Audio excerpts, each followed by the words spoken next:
ব্রাহ্মণবাড়িয়া থেকে একটা চ্যালেঞ্জ করতেছি, বাংলাদেশের পরিবর্তন এই পুরোটা টিম আমাদের ব্রাহ্মণবাড়িয়া জেলার সাথে খেলুক।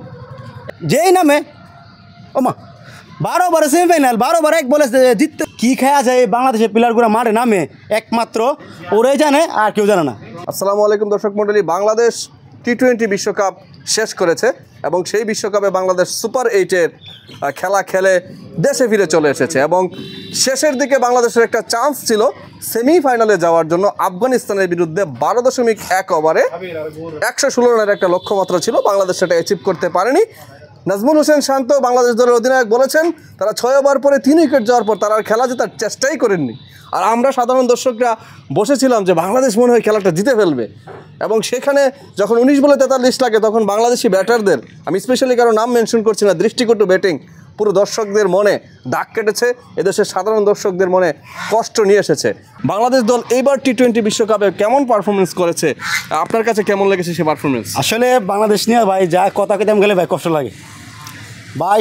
রাত 3টার থেকে সজাগ ভাই এই টি-20 বিশ্বকাপের কোয়ার্টার ফাইনাল খেলাটা দেখুন বাংলাদেশের। তো যাক দেখলাম মোটামুটি বল ভালো করছে, আফগানিস্তানটা 115 রানে বুক করছে, ঠিক আছে।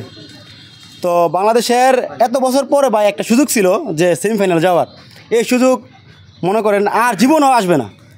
2টা ম্যাচ বা একটা ম্যাচ জিতে একটা দল সেমিতে যাওয়ার স্বপ্নটা ভাই কত গভীরে একমাত্র 16 কোটি মানুষ জানে। আর যারা 11 জন খেলছে ওদের ভিতরে ভাই বিন্দু মাত্র এবার ওই সেমির কোনো উদ্দেশ্য ছিল না। এই তানজিন আর লিটুইনারে, তানজিনে ওরা 3 ম্যাচেই 0। তারপরে আপনার শান্ত নামছে, এখানে সুম্য ছিল, আপনার তাহিদ ছিল, তারা দিতে পারতো যখন ওরা টি-20 ভালো ব্যাটসম্যান। এটা সাকিব আমাদের বিশ্বের অলরাউন্ডার, যার মনে করেন যার কোনো তুলনা নেই। হ্যাঁ নাই মানে কী করলো নিজে বলতে পারে না, হ্যাঁ ফেস বলে নিয়ে হাতে তুলে দিচ্ছে। কী খেয়া যায় বাংলাদেশের প্লেয়ারগুলো মাঠে নামে একমাত্র ওরাই জানে, আর কেউ জানে না। আর আমাদের যে পাপন সাহেব বুটের যে মানে সভাপতি উনি বলতেছে কি যে আমাদের ছেলেরা, বাচ্চা ছেলেরা বিশ্বকাপ খেলতে গেছে। এই তোমার একটা ইভেন্টে কি বাচ্চা ছেলেরা যা, হ্যাঁ তানজিন তামিম বিলে বাচ্চা সে বিলে এই প্লেয়ারের জীবনে দেখছে না বিভু করিম প্লেয়ারে। এখন এই দলের মধ্যে আপনি কি কোনো পরিবর্তন চান? সামনে পরিবর্তন এই টুর্নামেন্ট এই বাংলাদেশ টিমটাতে পরিবর্তন করতে হলে আপনার কোচগুলোকে পরিবর্তন করতে হবে ভাই। এই কোচগুলোর সমস্যা, যেমন হাতুড়ির জীবন ভাই আমি ক্রিকেট খেলতে দেখছি না, সে বাংলাদেশের হেড কোচ। অন্য দেশের ভাই প্লেয়ারের মানে যারা কোচ তাদের নাম জানি, কিন্তু বাংলাদেশের যে কোচগুলো একটা নামও জানি না, মানে দেখছি না ভাই জীবনে খেলে। তারপরে দেখেন লিটন, সে ওপেনার থেকে 19 ওভার পর্যন্ত খেলছে ভাই, ওর ভিতরে ভাই একটা মারমুখী ব্যাটিংয়ের কোনো সিস্টেমই নাই। যেই নামে ওমা 12 ওভারে সেমিফাইনাল, 12 ওভারে এক বলে জিততে হলে সেমিফাইনাল খেলতে দিব, হ্যাঁ ওইরকম কোনো চিন্তা ভাবনা ওদের নাই। মানে কষ্ট পেয়েছেন ভাই, আমি না শুধু ভাই 16 কোটি মানুষ কষ্ট পাইছে ভাই, ভাই সদা পানি আছে ভাই।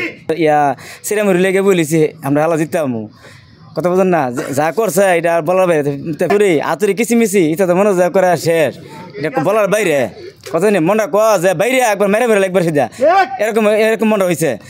এত কষ্ট করে যদি আমরা যদি মাটিতে গিয়ে আফরণ লাগে তাহলে মনটা কী চাই আমরা কোন ভাই।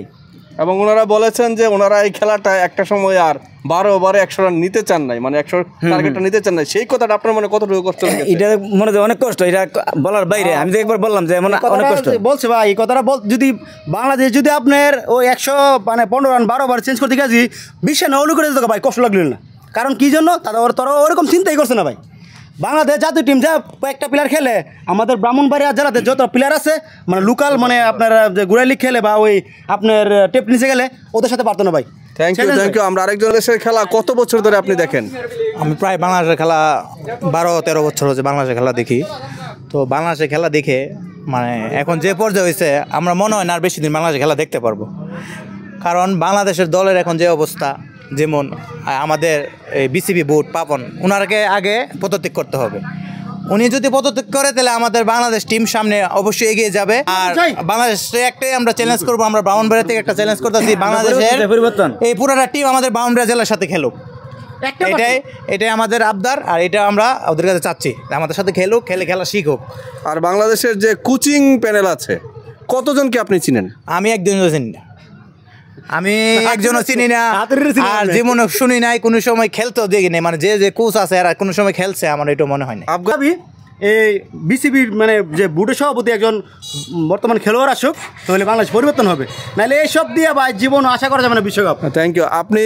আপনার কাছে জানতে চাইবো, এইবার বিশ্বকাপে কার কার খেলা বাংলাদেশের আপনার কাছে ভালো লেগেছে, বাংলাদেশ দলের? আমার কাছে এবার বাংলাদেশের খেলা ভালো লাগেছে, যেমন তাসকিন আহমেদ, উনি খুব ভালো বল করছে, মুস্তাফিজুর রহমান, রিশাদ, এদের খেলাই ভালো লাগেছে। তো তো মোটামুটি খুব ভালো খেলছে, দলে থাকলে সামনে আরও ভালো খেলতে পারে। ঠিক এতক্ষণ আপনারা শুনলেন আমাদের সিঙ্গারবিল ইউনিয়নের কিছু ক্রিকেট দর্শক, তাদের মতামত বাংলাদেশ জাতীয় দল সম্পর্কে। তারা চাইছেন একটা বড় ধরনের পরিবর্তন হোক, বাংলাদেশের ক্রিকেট বোর্ড, কোচিং প্যানেল এবং জাতীয় দলের মধ্যে কিছু একটা পরিবর্তন হোক, আমূল একটা পরিবর্তন আনুক। এই মুখগুলি যারা বাংলাদেশকে এত বড় একটা সুযোগের সামনে দাঁড় করিয়ে তারা সেই সুযোগটা হাতছাড়া করেছে, তাদেরকে আর তারা দেখতে চাচ্ছেন না, নতুন মুখ দেখতে চাচ্ছেন। আমাদেরও তাদের সাথে তাদের দাবিটা আপনাদেরকে জানাচ্ছে, এই কোচিং প্যানেল এবং ক্রিকেট বোর্ডের মধ্যে একটা আমূল পরিবর্তন তারা চাচ্ছেন। Thank you.